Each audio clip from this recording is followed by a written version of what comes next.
Okay then. Hit enter. Okay. Call this meeting to order at 7:01 p.m. Returning to open session. Roll call, please, Ms. Bell. Good evening, everyone. Ms. Walk. Hi. Mr. Ocampo. Present. Ms. McIntyre. Here. Mr. Murphy. Here. Ms. Lahana. Here. Ms. Tejada. Here. Mr. Ochapinti. Here. Mrs. Ingard. Present. Ms. Salvador. Here. And Mr. Lee. Present. Okay.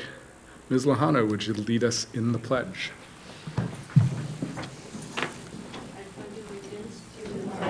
Of the United States of America, and to the republic for which it stands, one nation, under God, indivisible, with liberty and justice for all.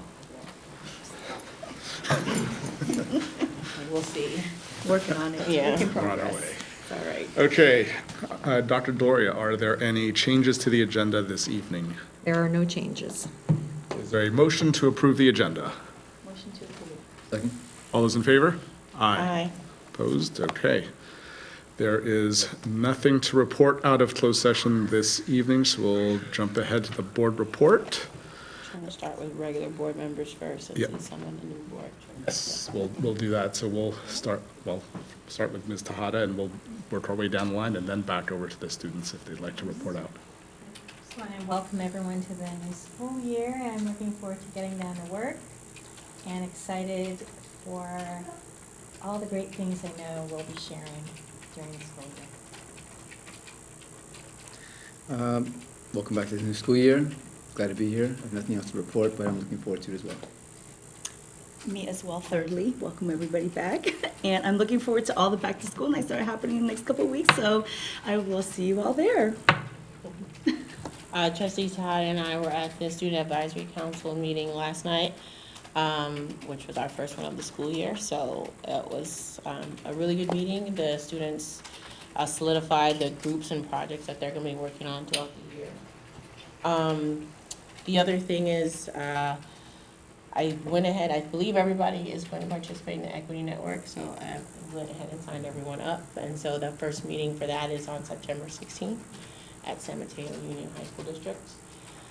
And that is all I have to report out on. Cool. Yep, welcome back to school as well. This is my first meeting officially, I think, as an alumni parent.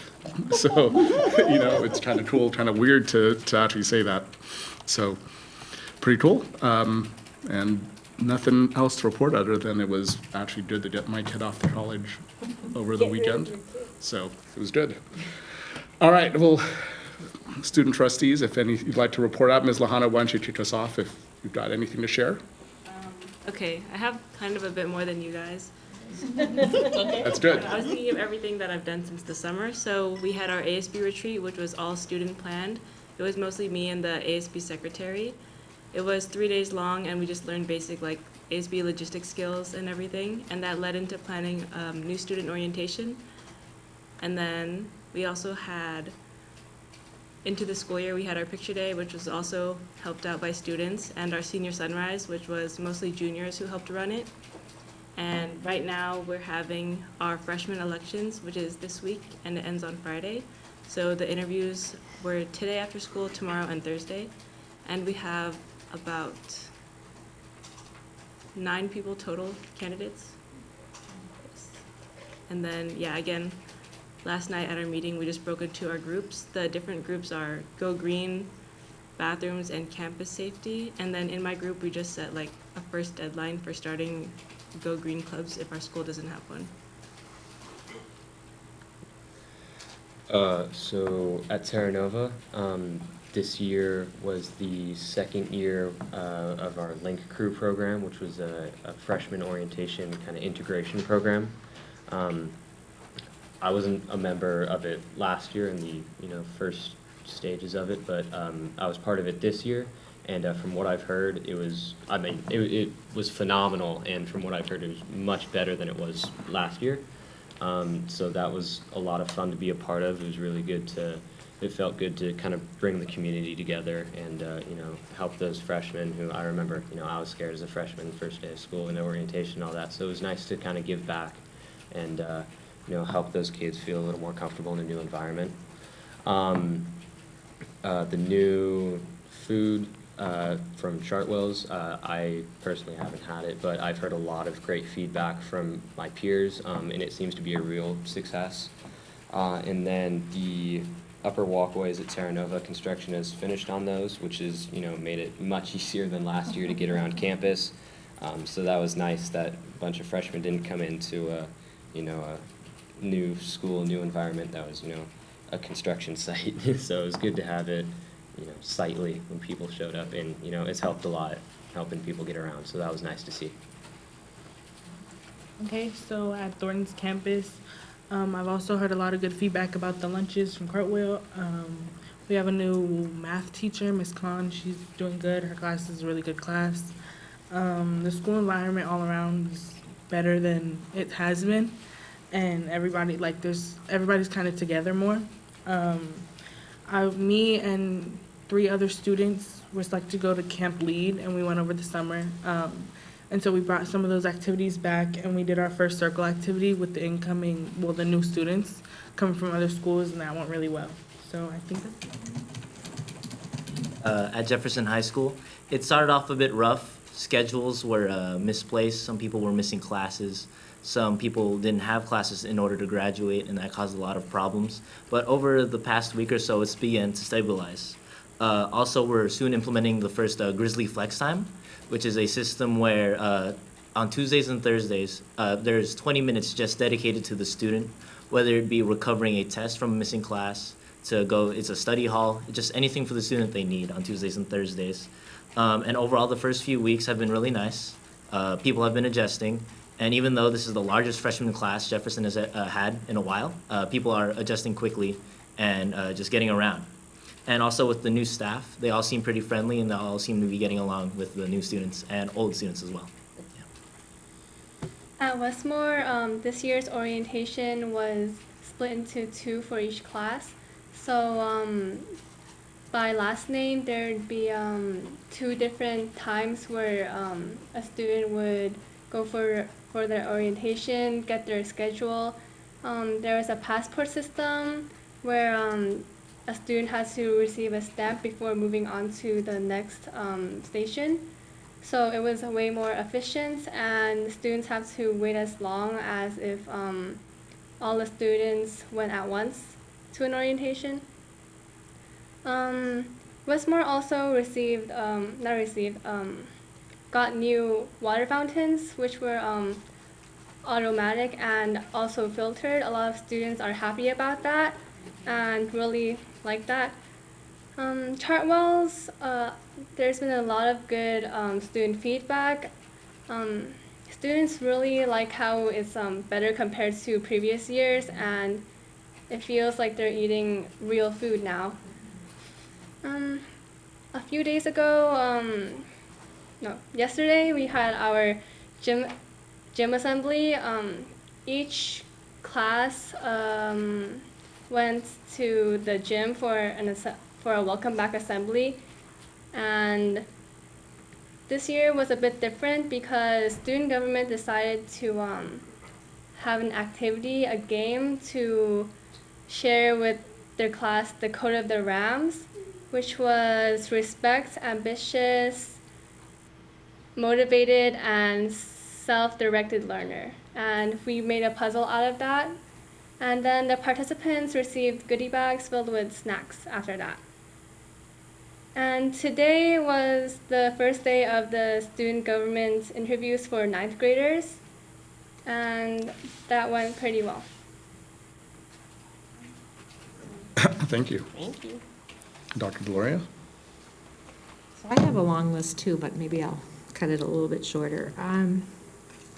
So I'm really excited. You know that we hired Melissa Ambrose as the district wellness coordinator, and she and I have a long to-do list. But one of the things I'm really excited about is her work in helping Doreen come up with those alternatives. So when students make a poor choice and either use alcohol or drugs on school campus, our typical response is to suspend them from school, and after a certain number of days they come back and things like that. So we're really looking for an alternative that keeps students learning in school while getting some education on either drugs or alcohol. So she's already reached out to some other districts on the peninsula who do that. And then we have a meeting coming up with Melissa, with Pat from Daly City Youth Health Center, with Mary Beer, Doreen and myself, and we're going to start to meet regularly as a partnership group and start to leverage all those resources, certainly in this area of alcohol and drug abuse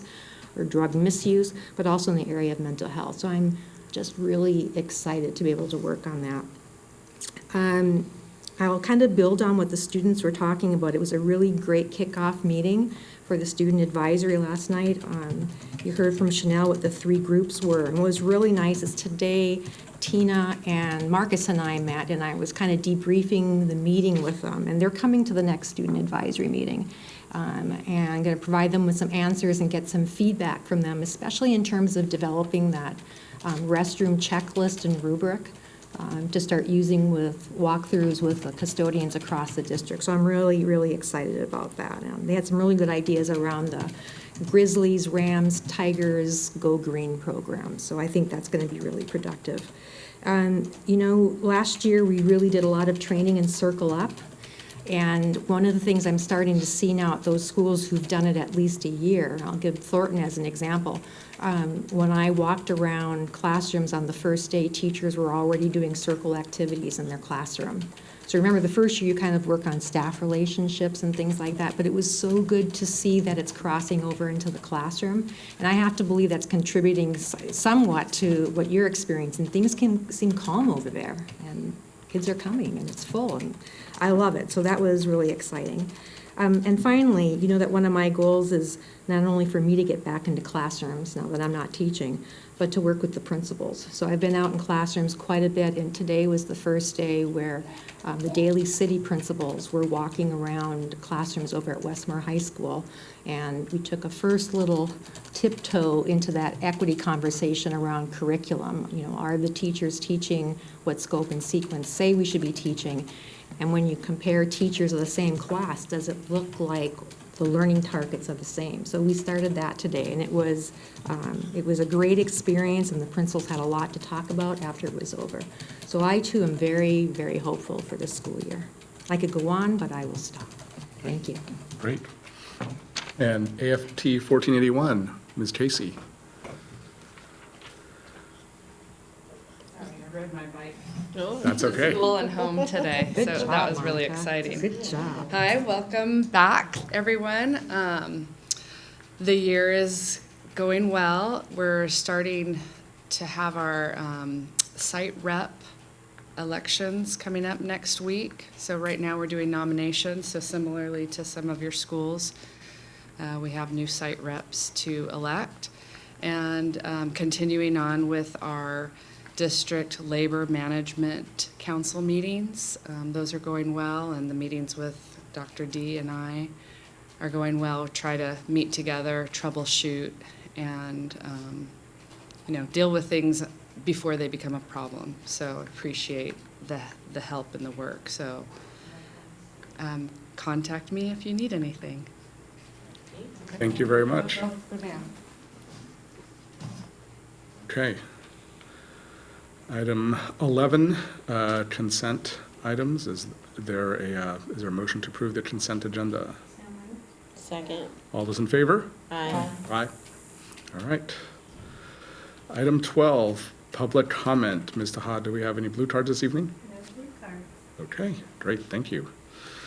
So moving on, discussion item 13A1. We have our Shasta Summit annual update. So I believe the team from Shasta is here. Welcome, Ren. Hi, good to see you all. This was a fun meeting to join. It was wonderful to hear about the start of your year, and you clearly have a better lunch program than we do, so I need to get feedback on what that is. Our students will definitely want that going forward. Am I just hitting the arrows? Yeah, okay. So my name is Ren Maletsky. I'm the executive director at Summit Shasta, which is the charter school a few hundred feet that way. This is my 4th year at Summit Shasta, my 9th year working for Summit Public Schools, which has 11 schools throughout the Bay Area and in Washington State. So I'm here just to give you a brief, we do this every year now, an annual update on how Summit Shasta is going in terms of enrollment, academics, things like that, and then happy to answer any questions that you have. We also are only in week 2 of school, so I'm excited to preview some of the enrollment data we have for this year. I don't have a ton of academic data yet at this point. I'm also joined this evening by Ava Petrash. She's the assistant director at Summit Shasta. She is worked with me for the last 3 years, and she comes to all these meetings as well, so I know she's excited to see all of you as well. And then this is Kate Godfredson. She's the director of government affairs for all of Summit Public Schools. So we always like to start, and I'll just do 2 slides kind of summarizing our work at Summit Shasta with our mission. The mission has stayed the same since Summit Public Schools opened in 2003. So our mission is to prepare a diverse student population for success in a 4-year college or university, and also to be thoughtful, contributing members of society. We believe we leverage our work to have a broader impact on public education in America. Our school design has also stayed consistent from last year, so this hopefully sounds familiar to the board members here. Our 4 student outcomes that our entire school day schedule is built around are cognitive skills, content knowledge, habits of success, and sense of purpose. And so each and every day and throughout each week, we work on fostering and developing those skills in our students. We do that through the 3 things that you see on the right. We call them our Summit Learning Pillars. So all of our students have a one-to-one mentor that they see every single day. It's actually the first person they see when they get to school each morning. Our classrooms are all project-based, and so students engage in real-world projects in all of the disciplines, math, science, history, and English. And then we do have an online platform that allows students to work at their own pace through content. So we do value that individualized pathway. So our school in review from the last time I was here presenting to you all last fall. As an organization, we have set a vision of excellence across our entire network, and then each school has set personalized targets for this current school year. These are the targets that Ava and I set for Summit Shasta for this year in conjunction with the Summit Public Schools superintendent that we work with. Many of them are either maintaining or hopefully growing in some of the metrics. And so college acceptance, I think last year we were at 99%. We'd love to be at 100% this year. So I'll maybe give you a second to look at that. I know there's a lot of numbers up there.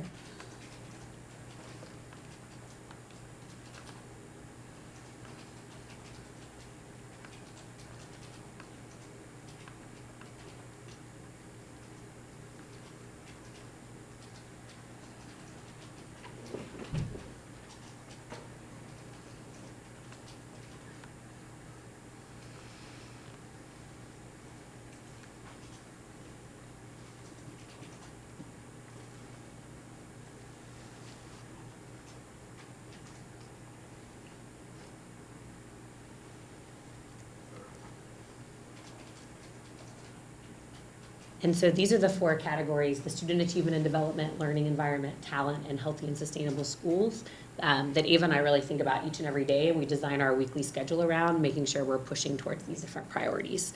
In particular, I would say there's 3 areas we've identified at Summit Shasta that we're designing a lot of our professional development and our work with teachers around. And these are tied to 3 of the things you just saw in the vision of excellence. So our first site goal is around academic preparedness. Our target is we'd love to have 70% of our students, so in the class of 2020, graduate with a GPA of a 3.0 or higher. We've known from looking at Shasta's data for the last 3 years of graduates that we've had, that's one of the largest barriers that students have in terms of college acceptance, is whether or not they have the GPAs, to be honest, to access CSUs or UC schools in the state. It is certainly not saying that our teachers should lower the standards in terms of their grading and give out all A's to students to raise their GPAs. And so we spent a fair amount of time in August talking about calibrating and what the bar was and what are ways we can differentiate and offer supports for students to reach that. Our second goal is based on survey data. And so on the spring survey, we're hoping that 55% of our students report a sense of belonging. I realize in looking at that number does not seem super high. And so to give you context, we're currently, I think, at around 38 to 40% as a school.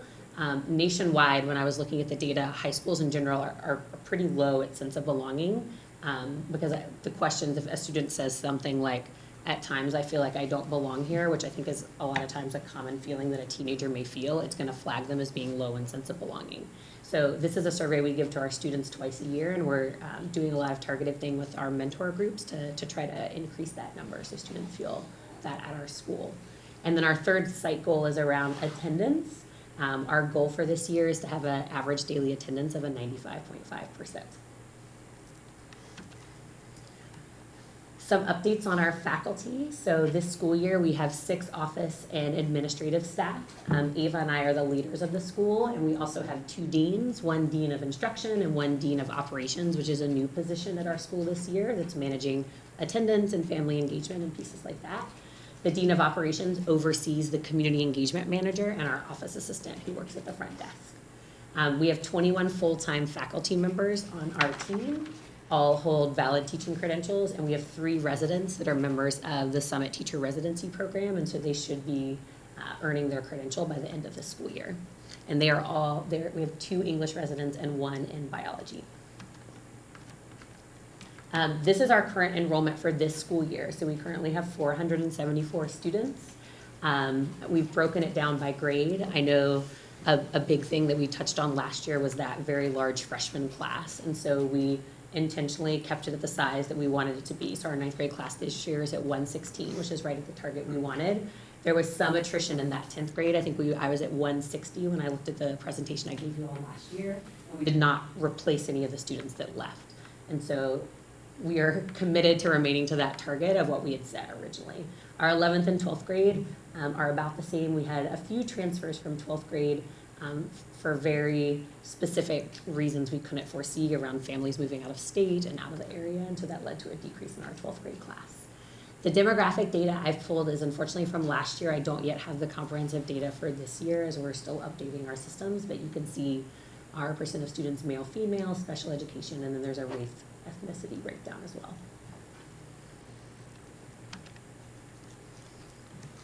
Regarding our 9th grade demographics, 28 of the 116 freshmen we accepted this year are siblings of current or former Shasta students, which is exciting. We want to be a school of the community and make sure that we're keeping those families within our larger Shasta family. For the first time ever, 100% of our 9th graders are coming from within the Jefferson Union High School District. That's never happened at Shasta before. We've always had to go to out-of-district families to reach that full enrollment. And so this is the first year now, 7 years into our existence, that has happened.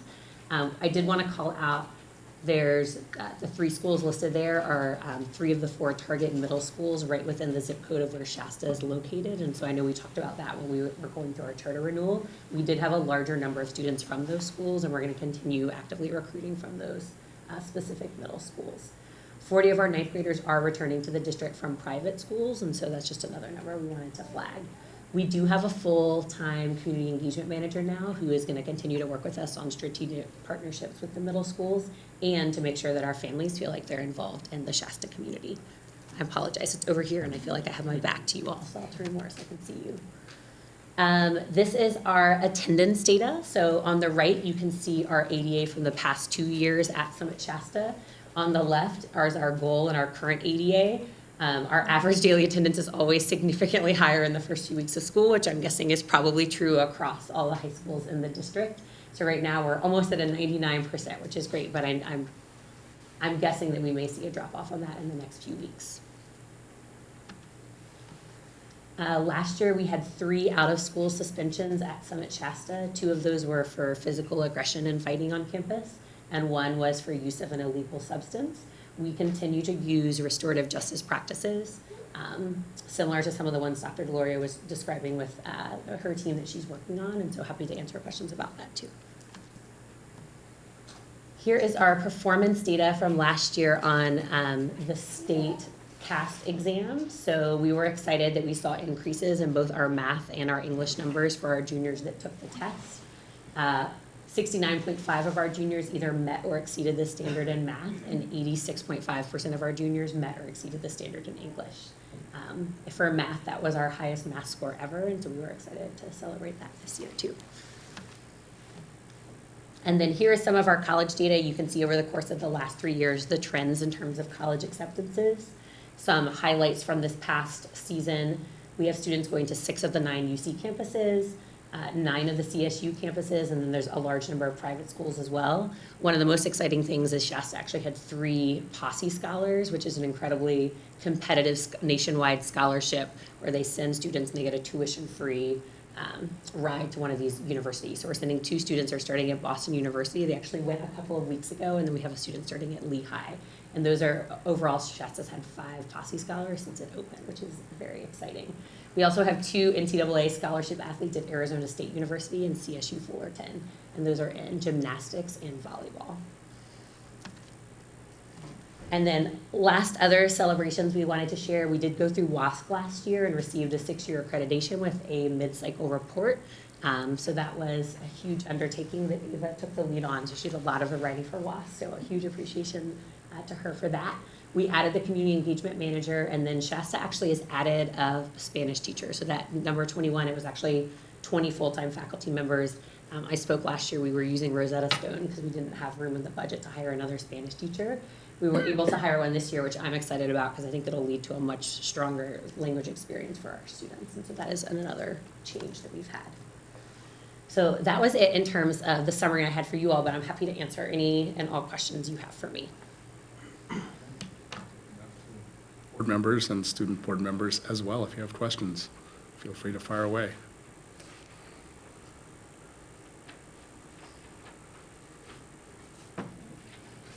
So I have a few. Yeah. So one of the demographics that wasn't shown was free and reduced lunching. Do you have those numbers? Yeah, I have the numbers from last year, Okay. and then we're starting to have tentative estimates from this year. Okay. Last year, Shasta was at 18%. Okay. This year, have collected forms from about 94% of our families. I think we're going back up to like 22%. Yeah, so it is below where the district is, and that is something our community engagement manager will actively work to try to address. And then the other thing was on the discipline restorative practices, which I'm happy that you're using. But I know that there have been issues with students coming onto this campus, Yeah. and so whatever we can do to proactively work so that we could get back to you so that some of that discipline is connected for when issues happen here. And then also just for, the students' own safety. There's a reason why we don't have high school students here, and so having them hanging out here with no adult supervision is, in my mind. Yeah, no, we are completely aligned with that. I actually met with Dr. Deloria about it today as well. We sent home a communication to our families today, and I personally made sure that all of our students heard a communication around not hanging out in this building and what the next steps would be if that happened. We're also partnering with them to try to identify the students because I believe there was an incident yesterday. We're working with them to try to identify who those students are. And so I am fully committed to being a partner in that because this is a place of work and a professional place. And one, our students shouldn't be here, and if for some reason they are here, they need to treat it with respect and responsibility. So I agree with you, that is an issue, and I'm happy to do whatever we can to support and ensuring that respect is maintained here. And then my last question, I guess, is just more connected with other Shasta schools, because here, it seems I know that turnover and everything has been a problem with other places, but here it seems like it's your teacher turnover rate is pretty low. So I'm just wondering, how independent are you, or how free are you to run independently? So, yours. Because they're all in very different areas, right? Yeah. So our high school district operates nothing like Sequoia or, San Mateo. So how independently can you operate in order to reflect the needs of this community? And then can you talk about what that relationship is with the Shastas? Yeah. Statewide, The other Summit schools, yeah. The other Summit, excuse me, yeah. Okay, I want to make them all Shasta.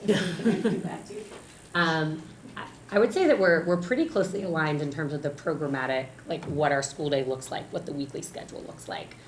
We have a learning experience team that drives a lot of the work around best practices and research and curriculum that should be used in classes. So across Summit schools, I would say that's pretty consistent. If you were to go into a 10th grade English class at Shasta, it likely would look similar to one of the ones in Redwood City. I think Ava and I have a ton of autonomy in thinking about the culture of our school and a lot of the professional development experiences we do. She and I were both teachers and like care deeply about instructional practices, and like we coach our teachers every week and we make sure we have those meetings and we're in their classrooms. Not that other Summit schools don't do that, but I would say we have a lot of autonomy in terms of like what our time looks like with that. And then I think that we have a lot of autonomy in what our relationship looks like with parents and like the type of events we do and how parents are engaged and involved in the school. So while the overall vision and mission and kind of the structure is set, I think we come in terms of like the execution and like the choices we make on how we want to implement things leading to that overall mission, if that makes sense. And then, so is there oversight in terms of, like you talked about your budget, because we don't really have access to your budget or your budget numbers. Yeah. So, like, what does that look like in terms of, like, what do you control in terms of budget and what is given to you from the, you know, I don't know the structure, like, I don't want to say higher ups, but from the overall organization? No, there are people above me, that's a fair description. So I would say I can make a budget proposal, and a lot of the parts of the budget are fixed. The largest part of my budget is teacher compensation, and that is like set across our district. And so like in terms of like the number of teachers I can employ, I would say that's like a pretty fixed number among our schools. We definitely have autonomy in some of the smaller things. So for instance, at Shasta, we partner with Star Vista to provide mental health counseling on site. That's not something that may be true at every Summit school, but I definitely think it's a need like at our high school and like with the student population that we're working with. We have a lot of students that really value sports. I would say that Shasta has a more developed athletic program than any other Summit school that's there, and we put more resources into that, and so like we do have choices in that. Any budget that I create is then sent to the Summit Public Schools superintendent, and he reviews it, and then it actually is approved by the Summit Public Schools Board of Directors. So either of those people can veto my budget, and if, you know, I have some, you know, insane, we're gonna spend $100,000 on our volleyball coach, they probably would veto whatever was in the budget.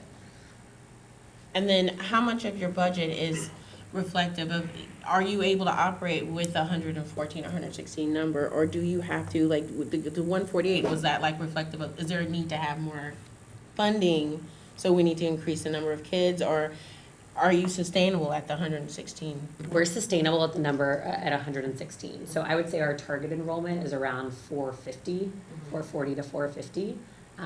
The large sophomore class was not a budget decision. It was, we used a methodology for doing our lottery that did not fit like the demand for people applying to our school. So we accepted 200 plus people, and we were expecting a 30% conversion rate, and our conversion rate was much higher, and then we had already accepted people, so we couldn't go back on it. We changed our practices for this year, so we actually gave out the exact number of spots we had, and then I went to the wait list whenever we needed to replace someone. And so it is certainly not my intention to grow the school to meet the budgetary constraints. We can operate our school at 440 and like be okay within our budget. Okay. And then the last question I have is just on, so the 9th grade number, the 12th grade number is low. So is that just because that was a small class that year, or is there? Yeah, so we ended the year that, we ended last year, there were 101 students in that class. And then we have 93 now. I opened it for transfers, and so if there were 12th graders interested in transferring, I didn't get any I think it's a hard year to recruit students to go to a new high school, but like I was open to accepting new seniors into that spot. I was predicting to have about 96 in that class, and so I would say there were 3 students that transferred out that I didn't foresee they were gonna leave, and some of them, one of them was already 20 and didn't want to be in high school anymore, so those were things that I didn't accurately predict. But other than that, I would say that number is like pretty close to where we wanted it to be. Okay. Ideally, we'd want to have about 100 seniors, which is slightly below that. Okay. It's hard because it's still a couple of years, so it's hard to kind of gauge like. Yeah. Based on where the numbers are now, like in terms of where our current junior class is, I would predict it's at 117. When I come back next year, I'm hoping that number is around like 110, 112 for when they're seniors.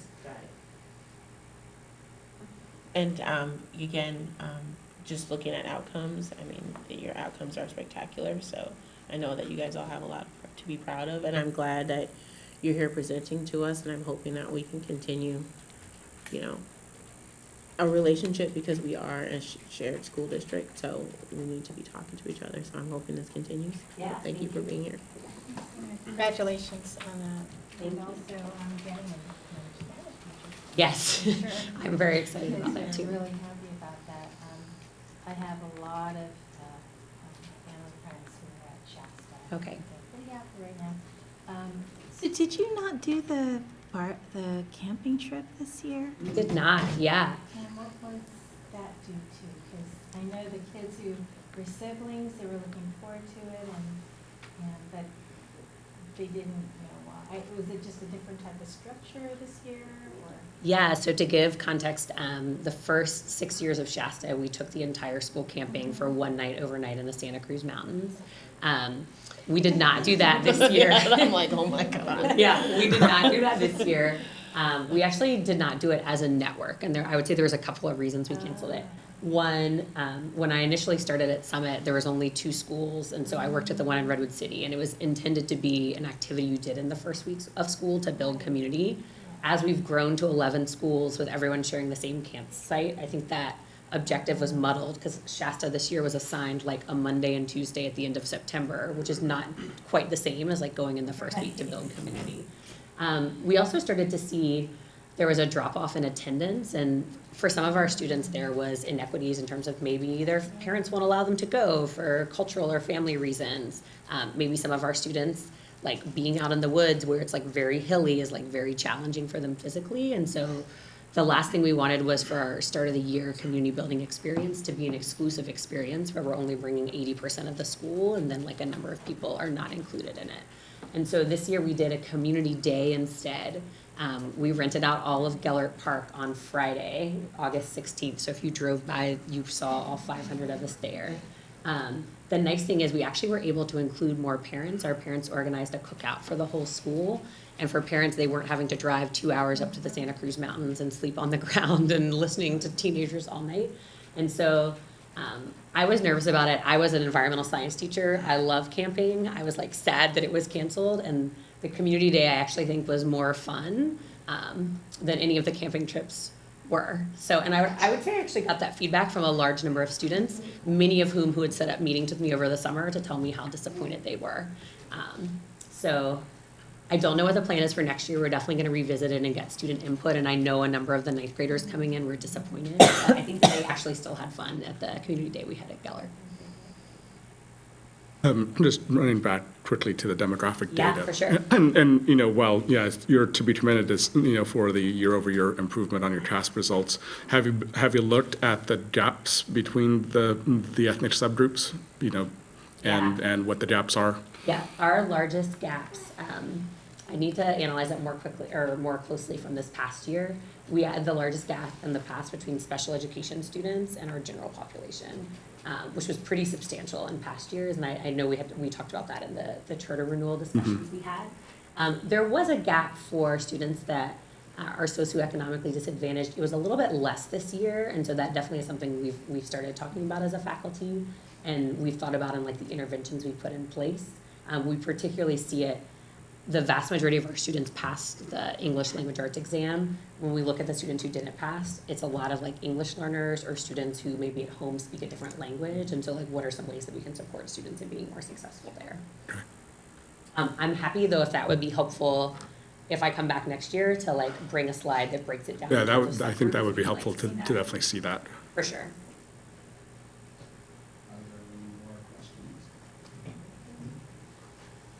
Thank you for the presentation. Yeah. It's always good to hear how progress is going, and annually at that. So there's a lot of information. It's good to hear it.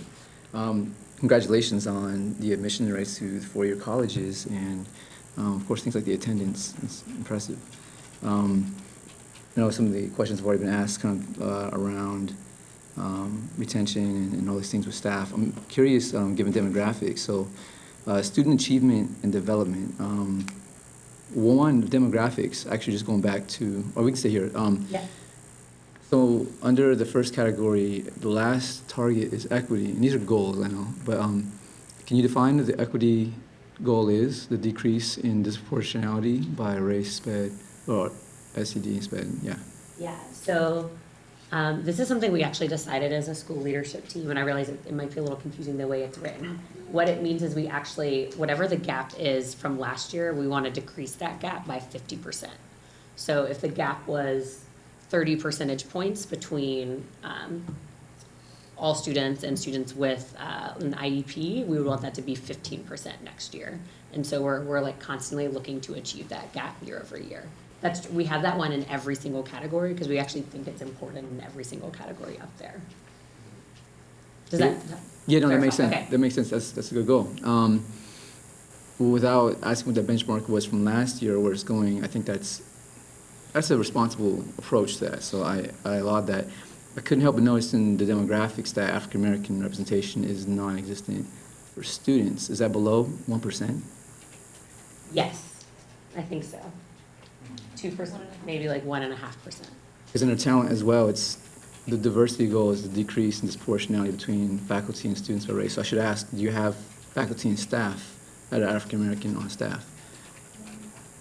Yeah, we have one, and we actually, in looking at the teacher diversity, are looking at African American, but also looking at like all minority subgroups, more looking at that number, because we want our teachers to be like reflective of the community in which we're serving. That is the one place where I do want to call out the equity numbers 30%, and because we feel a tension between retaining teachers and then actually decreasing that number. And so we don't want to just say like we want it to be the perfect image and then I'm going to eliminate teachers that are like quite skilled at what they're doing. And so we were trying to find the balance there between those things. The other thing would be, I guess, within special education, and I think it's in general too, with English language development, ELL, what range of services are offered? Is it mild moderate, mild severe, both? And with respect to English language learners, how big are those programs, or where would those programs be? Yeah, so in terms of English language learners in special education, our percentage is below the district average in both of those groups. For special education, we have 2 full-time teachers that serve our students with IEPs. We have an inclusion model at our school, and those teachers serve the students through something we call Learning Center, where they actually will pull the students out of. We have a period called self-directed learning, but I think it may be similar to a study hall at another high school. And so they'll pull them out and specifically work on IEP goals and things those students need to work on. For English language learners, we don't have, I wouldn't say we have a super robust program. What we do have built into our schedule is we have numeracy and literacy interventions built in. So we use the MAP test to assess where students are in terms of their language ability. And for students that are lower, they have we call them tier 2 interventions, but we use programs like Lexia to support their like reading development. Are there goals built around those in terms of freshman, sophomore to junior, and of course junior? We have goals around MAP growth, and so we want to see a certain amount of growth that those students show on their MAP test. And we use that predominantly in our 9th and 10th grade, so we can really measure their progress in the early years, because then by 11th grade, they're actually taking the SBAC, and we'll have those scores from them there. And I guess my last question is, how many students who are designated ELL or ELD do you have? Yeah, we're getting ready to do the LPAC next week for our 9th graders, and it's hard for me to predict because a lot of our students that come in from private schools don't have any language testing, so we actually have to assess them all, but I think that skews the number a little bit. So last year it was below 5%. It was a pretty small percentage of our population. That is definitely something I can include next year when I bring the presentation, so you can see that too. Yeah. Piggyback off what he was saying about the African American statistic, or not statistics, but representation. Yeah. You said it was below 1% or 1 point something? I think it's about 1.5%. Okay. I just wanted to verify. And is it just because it's a small number it's not represented, or just because it falls under a different category? No, it was just because it was a smaller number that we didn't put it up on the slide. I'm happy to include like all the smaller numbers next year if you think that would be helpful too. Thank you. Yeah. Other questions or comments? I have one quick question about the percent of belonging you have. You Yeah. said, what is it currently, like 38? Yeah. And then do you have like a specific plan in order to increase it, like with clubs or like sports? Yes to both of those things, and I would say some additional things as well.